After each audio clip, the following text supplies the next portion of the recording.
So here is another awesome question from a viewer.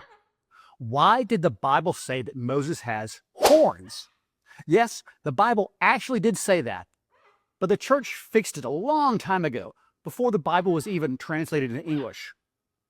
The idea that Moses had horns comes from a mistranslation from Hebrew to Latin around the year 300.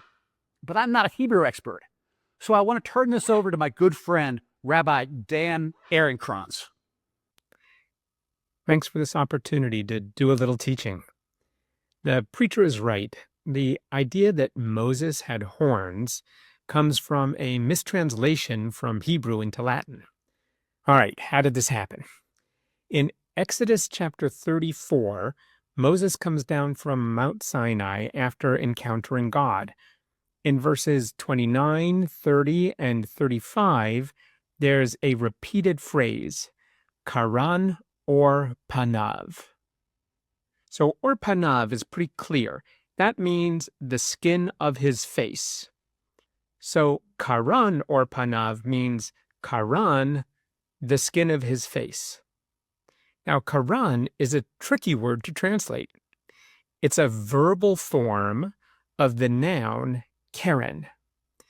Keren means both ray, as in a ray of light, and horn, as in the horn of an animal.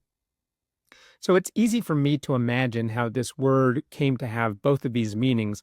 Rays of light are a kind of protrusion of light from the source of the light, and horns are a protrusion that comes out of the head of an animal. So in the Bible, keren rarely means ray. It almost always means horn.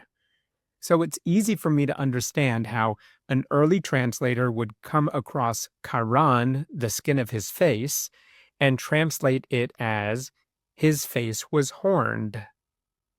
But karan is a verb of the form keren. It's a different word. And these are the only verses in the Bible where the word appears in this exact form.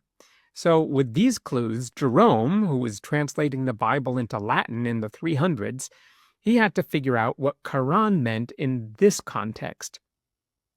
So to get to his face was horned, which is how Jerome translated it, he had to get rid of the word skin.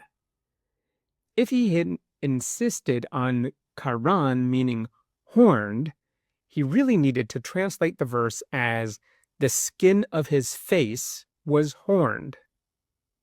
Now, the skin of his face was horned doesn't really make sense. Instead of horns coming